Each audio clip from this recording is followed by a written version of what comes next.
Rebonjour et bienvenue sur la mécanique universelle. Alors aujourd'hui nous sommes toujours mercredi 16 novembre 2022 et je continue mes digressions à partir de cet ouvrage d'Albert Camus, Le mythe de Sisyphe.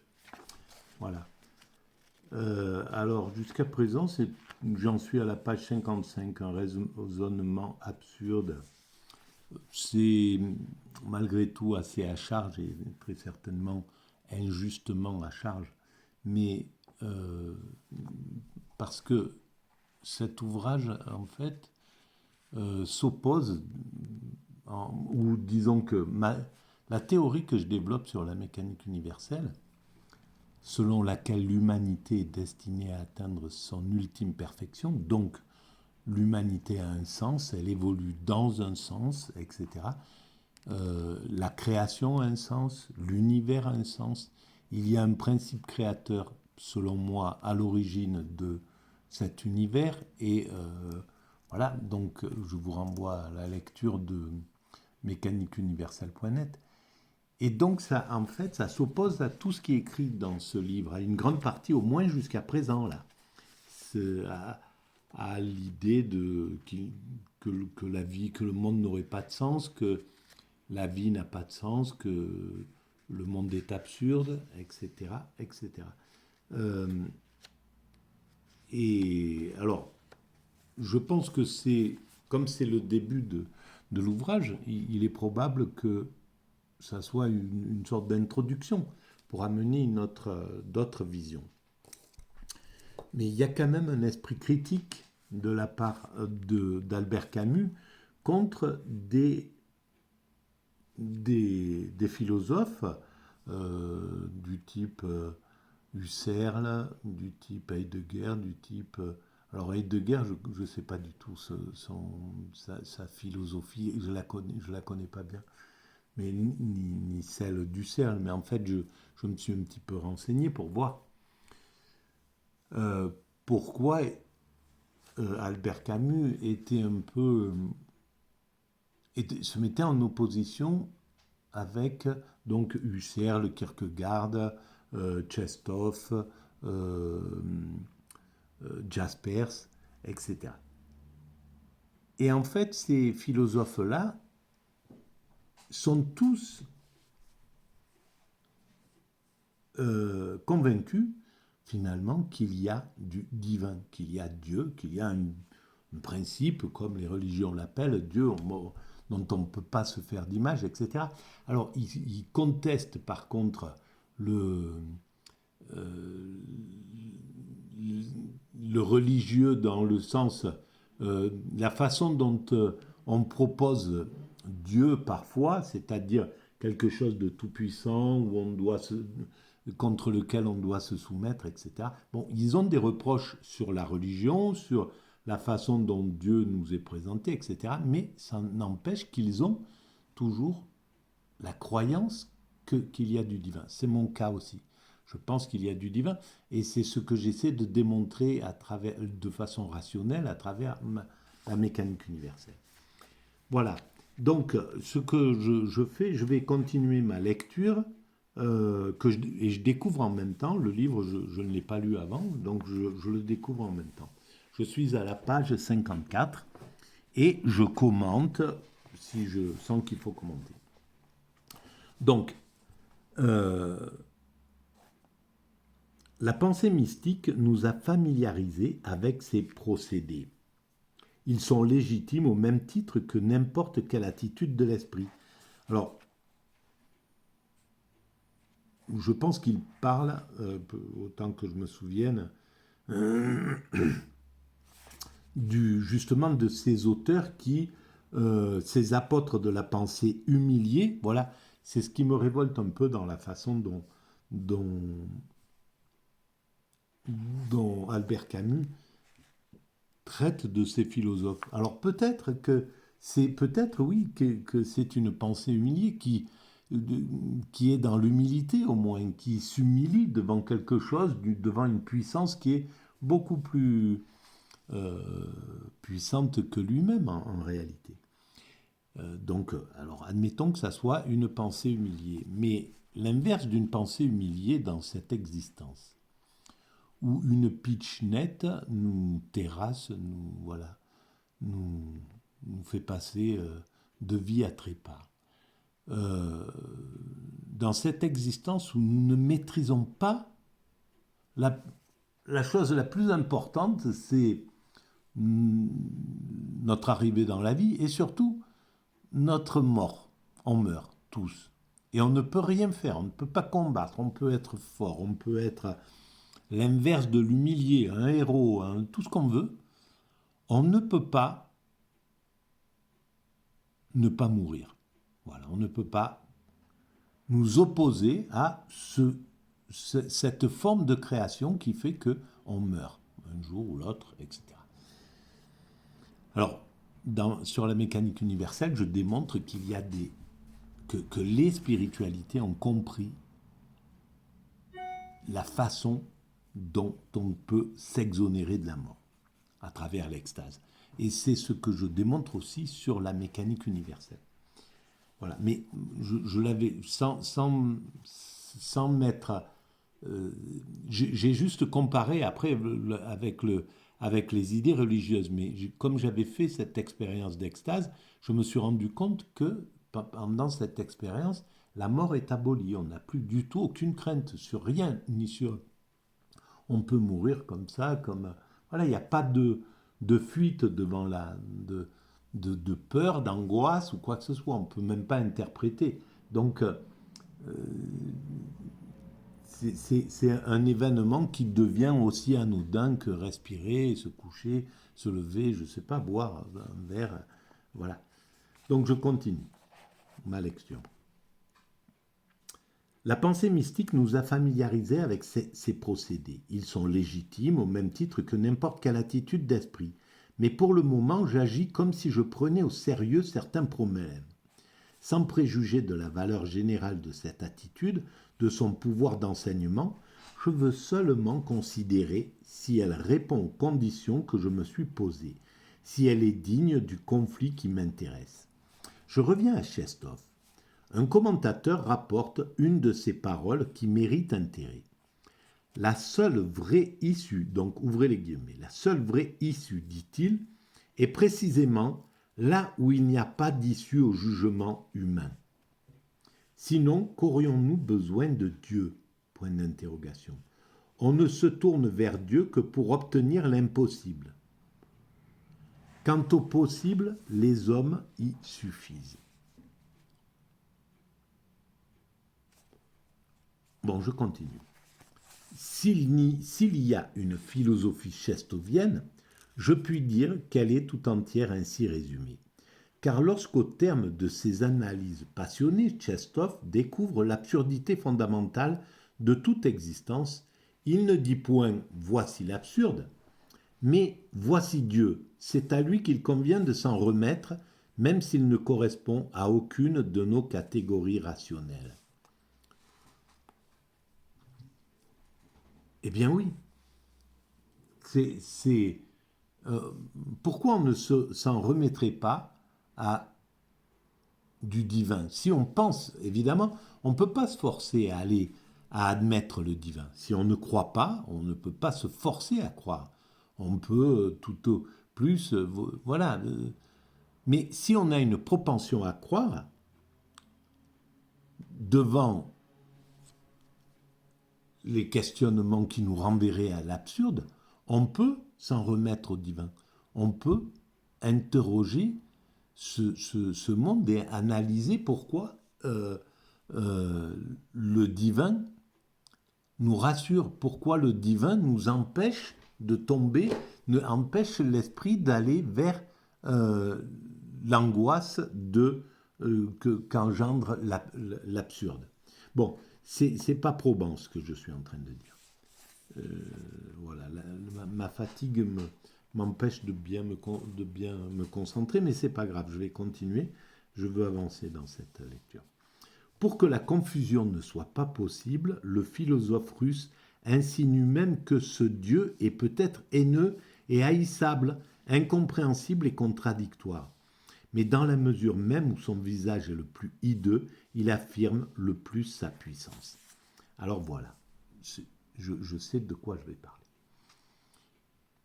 Les auteurs dont il parle, alors cet ouvrage, il l'écrit dans les années 40, je crois. Donc oui, 42. La date a aussi de l'importance. On est en pleine guerre, etc. Donc l'absurde est devant nous, c'est clair.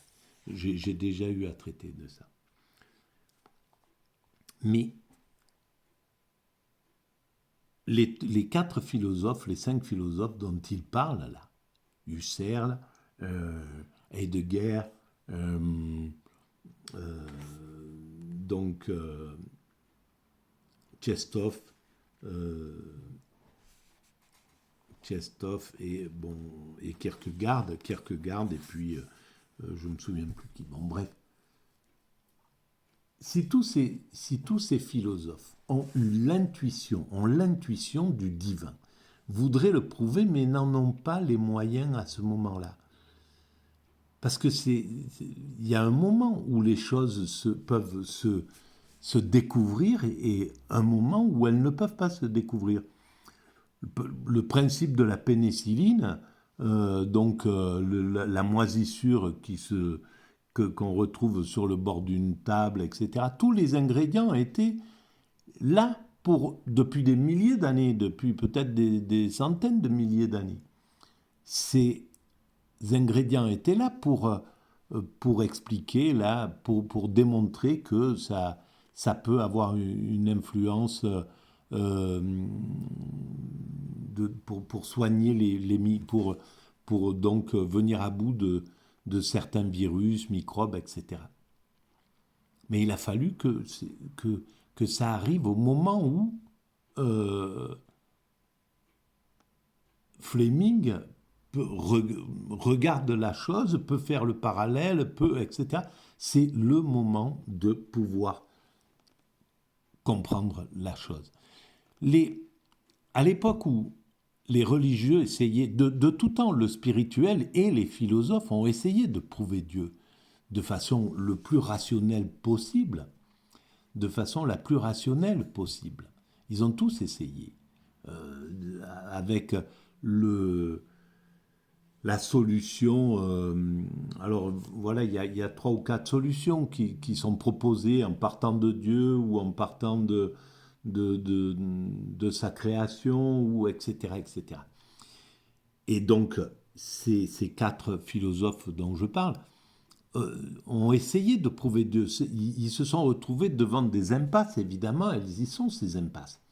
Mais peut-être que aujourd'hui, on peut démontrer Dieu. C'est ce que j'essaie de faire, et j'aimerais qu'on puisse me dire non, votre démonstration est injuste, votre démonstration n'aboutit à rien, c'est pas vrai, c'est pas, voilà, elle est pas plus éclairante que les démonstrations qu'ont essayé d'expliquer les Tchekhov, les Kierkegaard, les Husserl, etc.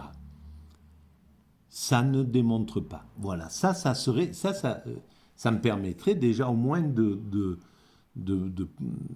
répondre et d'essayer d'argumenter. En tout cas, moi je pense que on est juste au moment, c'est le moment maintenant, et peut-être ça devait venir si ma démonstration est logique et si ma démonstration permet d'affirmer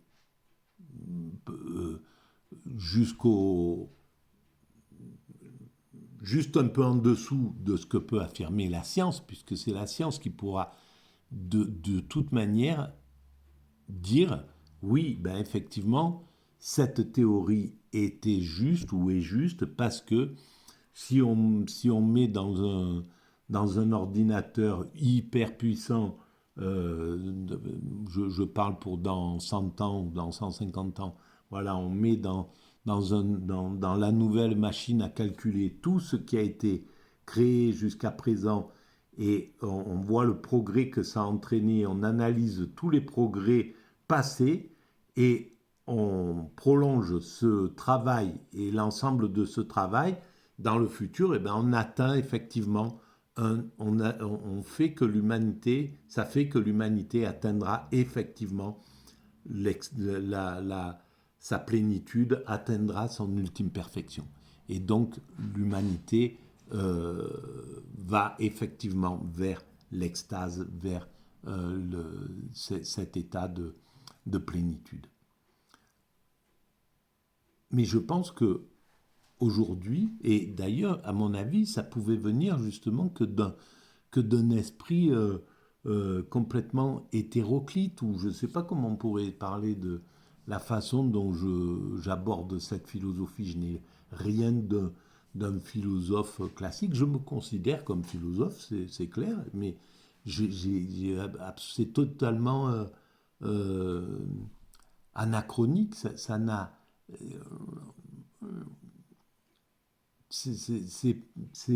ça n'a aucune des assises que demande la philosophie pour décrire quelqu'un qui serait un philosophe, c'est-à-dire au moins qui connaisse bien l'histoire de la philosophie, qui maîtrise les livres des grands auteurs, qu'il ait fait des études, ait écrit qu'il puisse écrire de façon philosophique avec une thèse, son antithèse et puis sa synthèse, etc., qui puisse analyser les choses comme ça. Donc là, il arrive avec des concepts, des idées, mais voilà. Mais je pense que c'est maintenant qu'on peut démontrer que la pertinence de l'idée qu'il y a du divin et que que le fait que l'humanité aille vers sa perfection, qui serait l'extase, donc une perfection spirituelle, et qui est tout à fait, qui éclaire toutes les vérités que les livres sacrés, tous d'Asie ou d'Occident, ont déjà démontré. Donc ça éclaire juste quelque chose qui a déjà été compris par les grandes religions, simplement, voilà, là ça amène une vraie logique, par exemple. Eh ben, je pense que ça pouvait venir que d'un système un peu naïf, de quelqu'un qui n'avait pas été formaté par un système universitaire. Voilà. Et c'est mon point de vue, hein. Peut-être je me gourre et peut-être ils vont dire que c'était un illuminé, il est passé complètement à côté du truc et son boulot n'a aucun intérêt. Voilà, c'est possible aussi. Mais pour l'instant, je suis convaincu de l'inverse. Jusqu'à preuve du contraire, je vais garder ce cap mental. Donc je continue ma lecture. Sa grandeur, c'est son inconséquence. Sa preuve, c'est son inhumanité.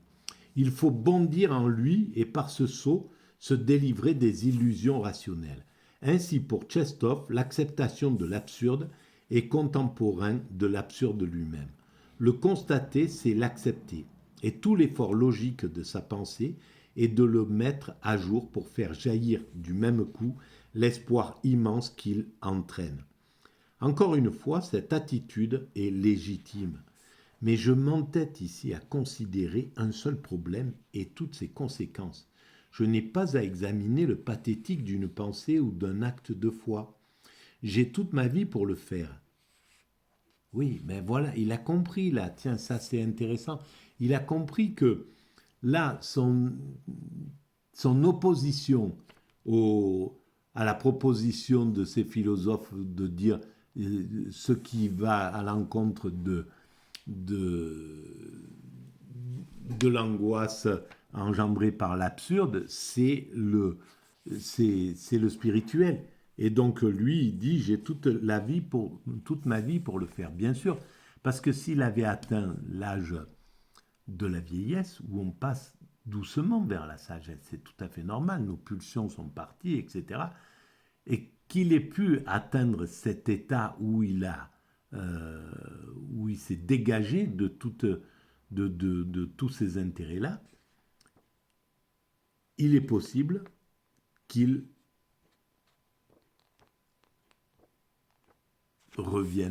qu'il vienne au spirituel en somme. Donc je continue. j'ai toute ma vie pour le faire. Je sais que le rationalisme trouve l'attitude chestovienne irritante. Mais je sens aussi que Tchestov a raison contre le rationaliste et je veux seulement savoir s'il reste fidèle au commandement de l'absurde. Alors là, ça m'intéresse vraiment. Parce que, voilà, je lis cet ouvrage de façon... je le découvre. Donc, en somme, c'est une façon complètement injuste, normalement, de lire un ouvrage. Il faudrait que je le lise entièrement et puis qu'après, je commence un peu à le commenter. Ça serait la bonne chose. Mais là, je commente une progression. Un ouvrage, c'est une progression vers une sorte de clé, surtout pour un auteur qui est un romancier extraordinaire.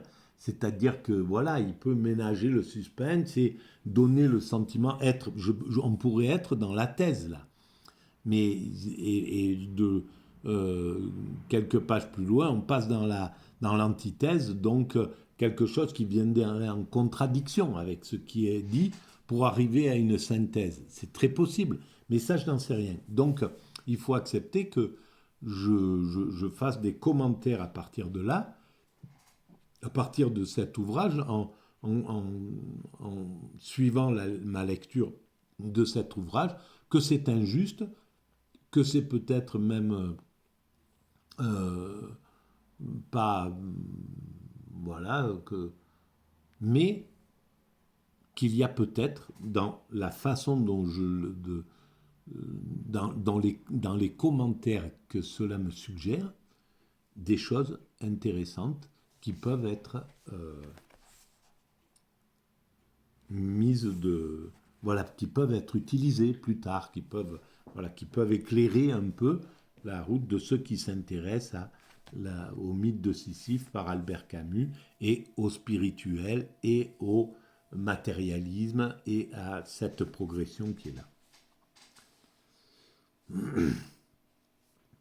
Donc encore une fois, cette attitude est légitime, celle de travailler, de mettre de l'espoir à travers le divin, etc. Et il sent que Tchestov a raison contre le rationalisme et je veux seulement savoir s'il reste fidèle au commandement de l'absurde. Or, si l'on admet que l'absurde est le contraire de l'espoir, on voit que la pensée existentielle pour Tchestov présuppose l'absurde, mais ne le démontre que pour le dissiper. Cette subtilité de pensée est un tour pathétique du jongleur. Quand Tchestov, d'autre part, propose son absurde à la morale courante et à la raison, il l'appelle vérité et rédemption. Il y a donc à la base, dans cette définition de l'absurde, une approbation que Tchestov lui apporte. Alors, je ne pense pas qu'il puisse appeler l'absurde une approbation, une vérité, une rédemption. Je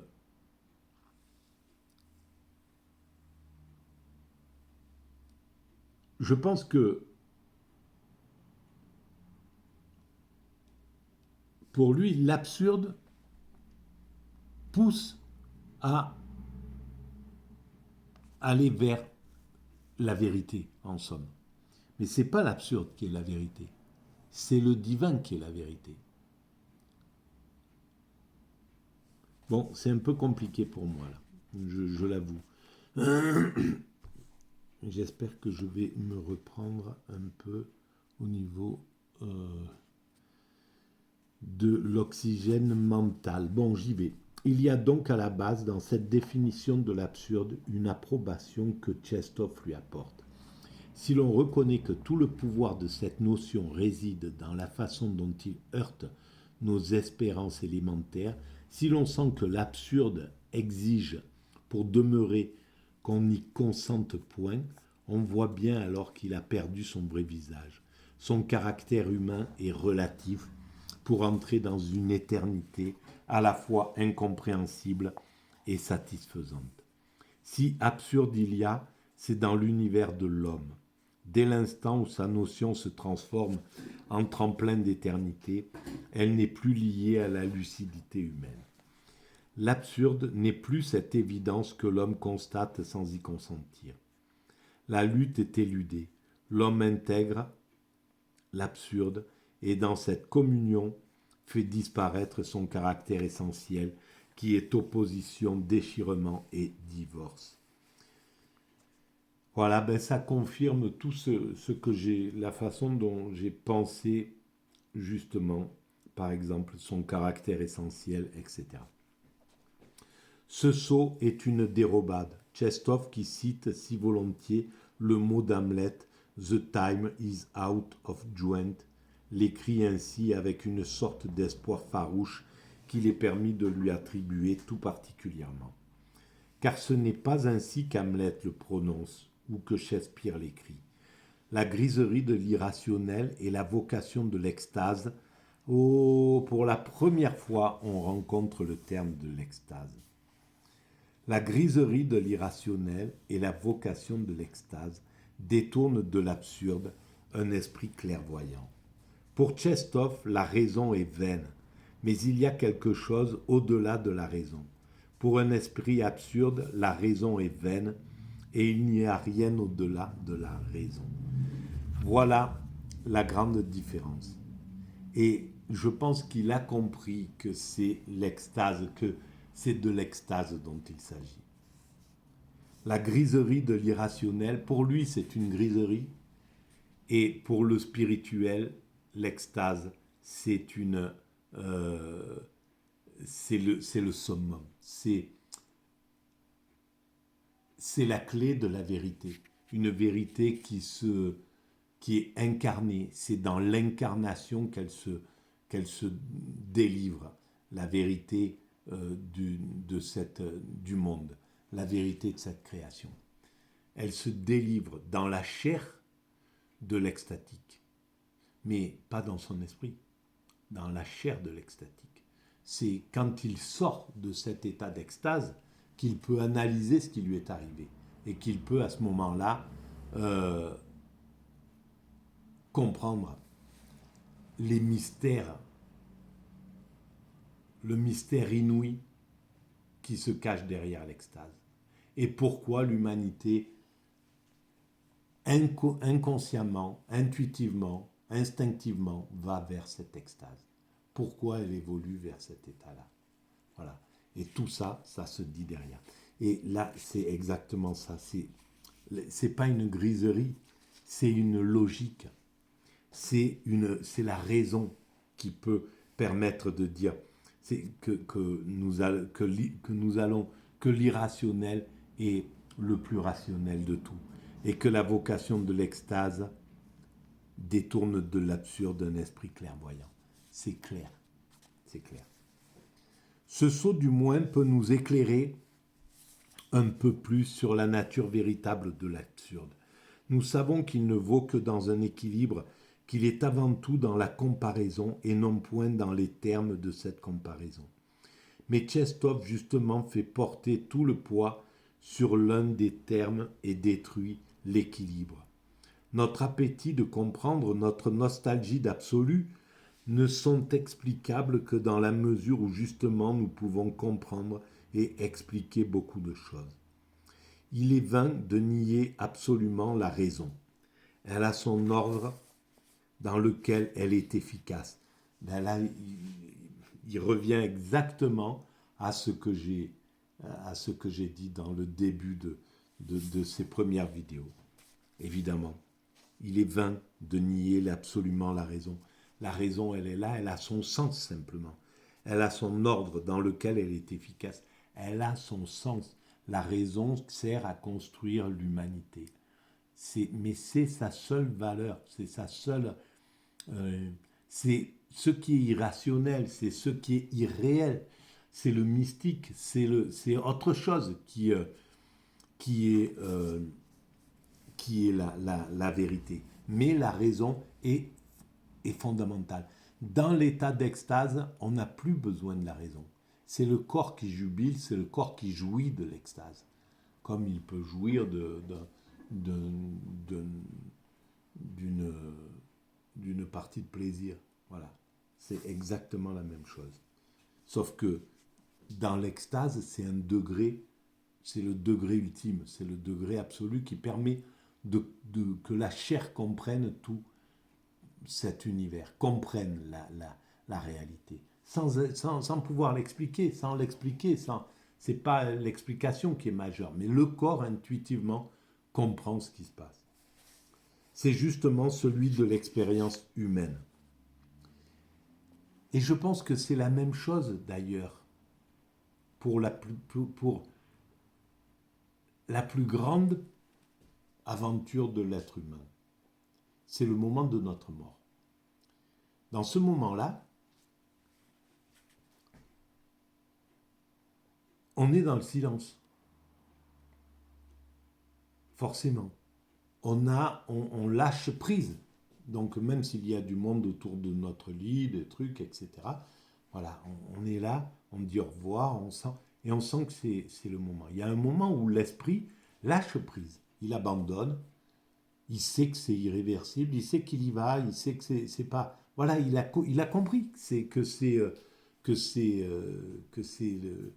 le moment, que c'est l'instant dans cette chose-là. Et là, dans cette partie de silence absolu, qui est le moment où le mutisme arrive jusqu'au moment où la mort est décrétée, eh bien, c'est cette expérience humaine, c'est l'expérience humaine qui est absolue, comme dans l'extase d'ailleurs. Et d'ailleurs, à ce moment-là, on rentre dans l'extase. C'est ce que je démontre sur la mécanique universelle. Dans ce moment-là, on rentre dans l'extase. Et là, il n'y a plus ni raison, ni mot, ni quoi que ce soit. Et là, c'est le corps qui sent tout ce qu'il se passe. Voilà. Certains disent que voilà, les sensations qui se passent, c'est qu'au niveau de la sensation. L'extase, c'est exactement la même chose. Voilà. Et c'est les deux dimensions les plus puissantes avec la sexualité, avec des choses comme ça. La sexualité n'a pas besoin de mots. C'est le ressenti. Les mots sont là, voilà, mais c'est le corps qui est au niveau, qui ressent. Donc, finalement, les philosophies qui prônent le sensualisme, à mon sens, ont une grande part de raison. Elles expliquent ces philosophies sensualistes expliquent la finalité de l'humanité, le moment où on n'a plus besoin de mots, où les mots c'est la jubilation qui est importante. Les mots servent à construire, servent à apprendre, voilà, à agir dans la vie, à agir dans le monde ordinaire, à se rencontrer, à s'interpeller, à se raconter des choses, à s'éviter des trucs, voilà, à délirer sur de la philosophie comme je le fais là. Mais ces mots-là ne sont pas la vérité. La vérité est silencieuse. La vérité est dans le silence en réalité. La vérité est charnelle et dans le silence. Elle n'est plus dans la raison du tout. Donc, il est vain de nier absolument la raison. Bien sûr, la raison a son sens, mais elle est qu'un instrument de l'évolution. Je continue. C'est pourquoi nous voulons nous tout rendre clair. Si nous ne le pouvons pas, si l'absurde naît à cette occasion, c'est justement la rencontre de cette raison efficace mais limitée et de l'irrationnel toujours renaissant. Bien sûr, si jamais un scientifique arrivait à décréter, bon, on est sûr maintenant qu'on ne pourra pas aller plus loin dans la raison, dans la conscience. Voilà. Le monde s'arrête maintenant. On ne pourra pas plus en savoir plus. On ne peut plus développer cette chose-là. Là, l'humanité devient folle. Parce qu'elle ne peut pas supporter un monde sans l'espoir de l'éclairer entièrement.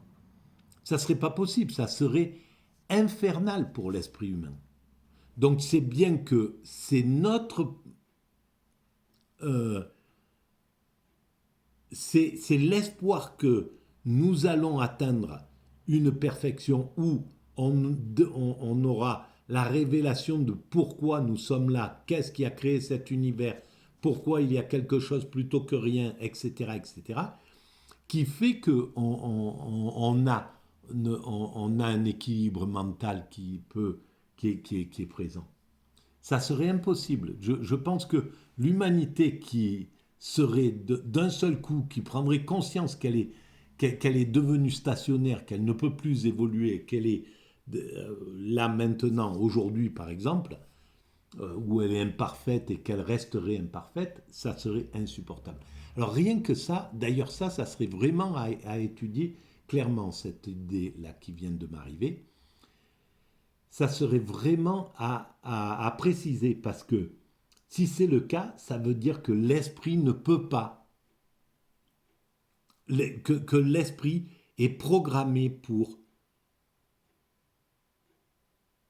avoir foi en un progrès vers quelque chose d'indépassable, vers quelque chose où les choses sont résolues, vers la résolution des problèmes. L'esprit ne peut pas, l'esprit de l'être humain, puisque ça n'est pas valable que pour nos cousins primates, ils s'en foutent de ne pas arriver, même si le monde s'arrête au moment où ils sont, il n'y a pas de problème, ils sont tout à fait adaptés à ce qui vivent. Mais l'homme, depuis qu'il a acquis la conscience, la raison, l'intelligence, etc., et la propension au questionnement, à se poser des questions, aux questions métaphysiques et à s'interroger, à vouloir progresser, il ne peut pas arrêter. Il y a quelque chose. Donc c'est inclus dans le paquetage que cette évolution nous a mis dans l'humanité, dans son évolution. Donc je continue. Or, quand Chestov s'irrite contre une proposition hegelienne de ce genre, les mouvements du système solaire s'effectuent conformément à des lois immuables, et ces lois sont sans raison. Lorsqu'il met toute sa passion à disloquer le rationalisme spinozien, il conclut justement à la vanité de toute raison. D'où, par un retour naturel et illégitime à la prééminence de l'irrationnel. Mais le passage n'est pas évident, car ici peuvent intervenir la notion de limite et celle de plan. Les lois de la nature peuvent être valables jusqu'à une certaine limite, passé laquelle elles se retournent contre elles-mêmes pour faire naître l'absurde. Ou encore, elles peuvent se légitimer sur le plan de la description sans pour cela être vraies sur celui de l'explication. Tout est sacrifié ici à l'irrationnel et l'exigence de clarté étant escamotée, l'absurde disparaît avec un des termes de sa comparaison. L'homme absurde, au contraire, ne procède pas à ce nivellement. Il reconnaît la lutte, ne méprise pas absolument la raison et admet l'irrationnel. Il recouvre ainsi du regard toutes les données de l'expérience et il est peu disposé à sauter avant de savoir.